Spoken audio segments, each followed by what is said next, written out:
Warren ബഫറ്റിന്റെ ജീവിതകഥ വെറും ഒരു നിക്ഷേപകന്റെ കഥയല്ല, മറിച്ച് അച്ചടക്കവും ദീർഘവീക്ഷണവുമുള്ള ഒരു ഫിനാൻഷ്യൽ എക്സ്പേർട്ടിന്റെ ജീവിതകഥയാണ്. 1930 ഓഗസ്റ്റ് 30 നെബ്രാസ്കയിലെ ഒമാഹയിലാണ് അദ്ദേഹം ജനിച്ചത്. 6-ാം വയസ്സിൽ തന്നെ തന്റെ മുത്തച്ഛന്റെ പലചരക്ക് കടയിൽ നിന്നും കൊക്കോകോള വാങ്ങി ലാഭത്തിന് വിറ്റ് അദ്ദേഹം പണമുണ്ടാക്കി. 11-ാം വയസ്സിൽ ഓഹരിയിൽ നിക്ഷേപം നടത്തി.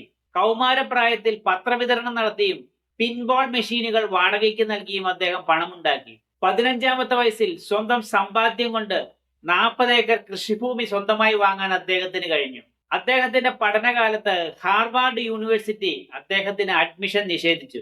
പക്ഷേ അദ്ദേഹം പതറിയില്ല.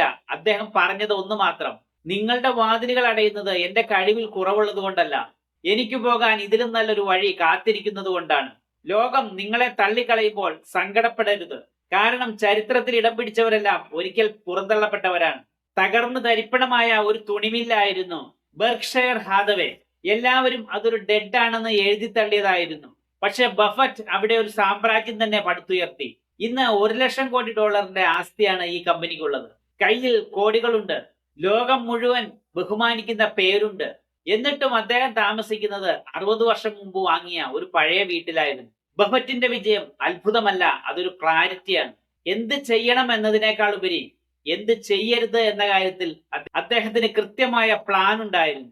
ഇന്ന് നിങ്ങൾ നട്ട മരത്തിന്റെ തണൽ പണ്ട് ആരോ നട്ട മരത്തിൻ്റെതാണ്.